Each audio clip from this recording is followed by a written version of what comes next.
Oyao les Phoenixu, ici le Phoenix des mangas. Aujourd'hui la critique portera sur la série Shingeki no Bahamut Genesis. 羅針盤が壊れた。ヘルヘイムに行けない。私は何としても家を再興せねばならない。そいつの首で払うさ。この酒代もな。その腕は賞金稼ぎか。クモ、たばかってくれたな。そいつをさらにしんどうせ。その必要はないぜ。俺がその賞金稼ぎ。 Cette œuvre de Sigem fut produite en animé par le studio MAPPA. Elle compte 12 épisodes. Maintenant place au synopsis. Il y a 2000 ans, un dragon surnommé Bahamut menaça le monde.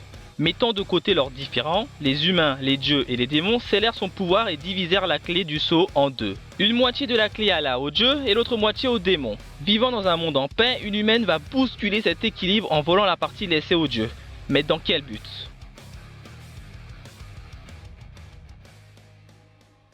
Que dire sur cette série? Eh bien, j'ai beaucoup adoré. Mais débutons par les points forts. Niveau scénario, je l'ai trouvé très intéressant. Dès le départ, l'anime démarre très fort à coups de grosses explosions. J'ai d'ailleurs eu peur de rien comprendre, mais au fil des épisodes, l'histoire s'est mise en place. Le deuxième point positif, c'est le suspense qui est de très bonne qualité. Couplé avec de nombreux rebondissements, on ne s'ennuie pas une seule seconde.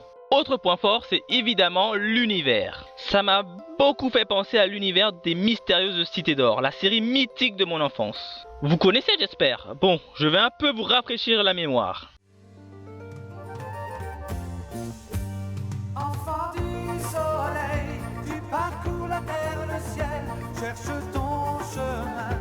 C'est ta vie, c'est ton destin. Et le jour, la nuit, avec tes deux meilleurs amis, à bord du grand Condor, tu recherches les cités d'or. J'ai rarement vu des animes se passant dans ce genre d'environnement s'appropriant tous les codes de cet univers. Concernant les personnages, là aussi il y a eu du beau monde. J'ai beaucoup aimé nos trois personnages principaux, notamment la rivalité entre Favaro, Léon, le chasseur de primes égoïste et excentrique intéressé que par l'argent et les femmes.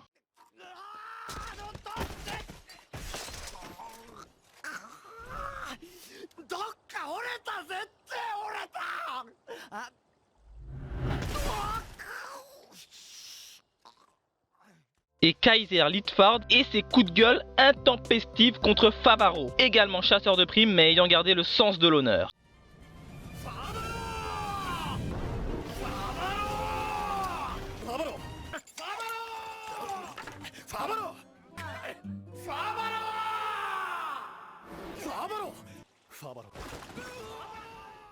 Pour comparaison, c'est un peu la même rivalité entre Naruto et Sasuke lors de leur mission au début de la série. D'ailleurs, leur rivalité entretiennent parfaitement bien le suspense de la série car très vite on s'aperçoit que leur rivalité a pour point d'origine leur passé qui sera plutôt bien mis en valeur. L'autre personnage principal est évidemment notre chère Amira qui est la cause de cette guerre.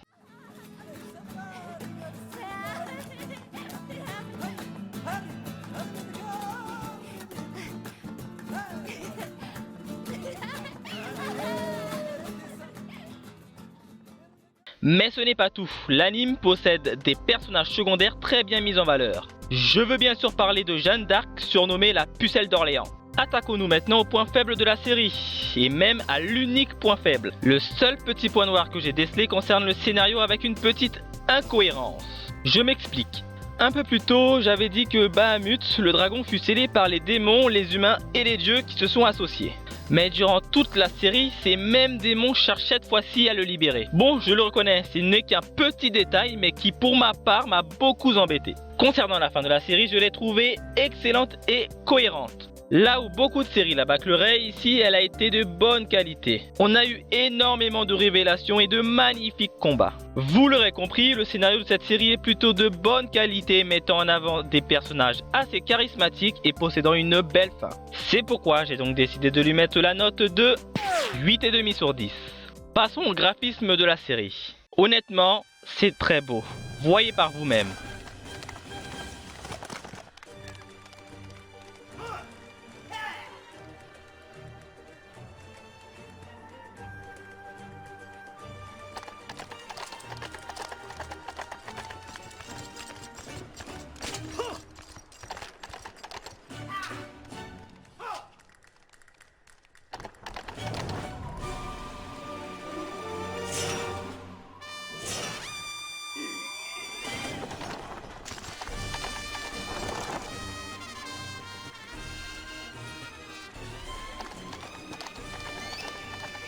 Le côté espagnolo-mexicano rend la série très fluide par le jeu de couleurs propre à l'ambiance de ces pays. Le seul reproche que je peux lui faire concerne l'ajout de la 3D qui n'a absolument pas sa place dans l'œuvre. On peut le voir avec le dragon Bahamut qui je trouve ne s'intègre pas vraiment dans cette série. C'est pourquoi j'ai donc décidé de lui mettre la note de 3,5 sur 5. Concernant l'opening, je l'ai trouvé nul voire pas adapté à l'œuvre, avec ce style hard rock notamment. Mais au fil des épisodes, j'ai trouvé que ça collait plus ou moins à l'univers de la série. Voici un petit extrait.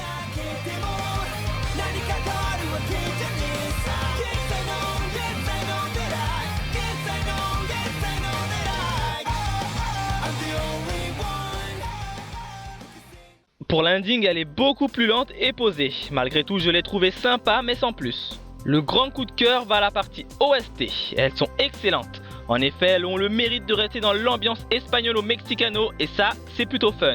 J'ai donc décidé de lui mettre la note de 2,5 sur 5.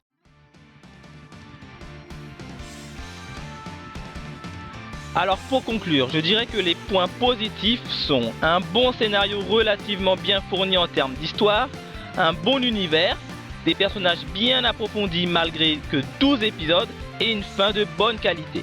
A l'inverse, pour les aspects négatifs, il y a une petite incohérence, l'apparition de la 3D et une bande sonore assez moyenne, notamment l'opening et l'ending. Ce qui fait une note de 8,5 sur 10 au scénario, 3,5 sur 5 au caractère design et 2,5 sur 5 à la bande son. L'anime Shingeki no Bahamut Genesis obtient une belle note de 14,5 sur 20. Voilà, c'est tout pour aujourd'hui. Comme d'hab, n'hésitez pas à laisser votre avis sur cet anime, de la partager, liker et de vous abonner si ce n'est pas déjà fait et que vous appréciez mes vidéos. Sur ce, à la prochaine les Phoenixous.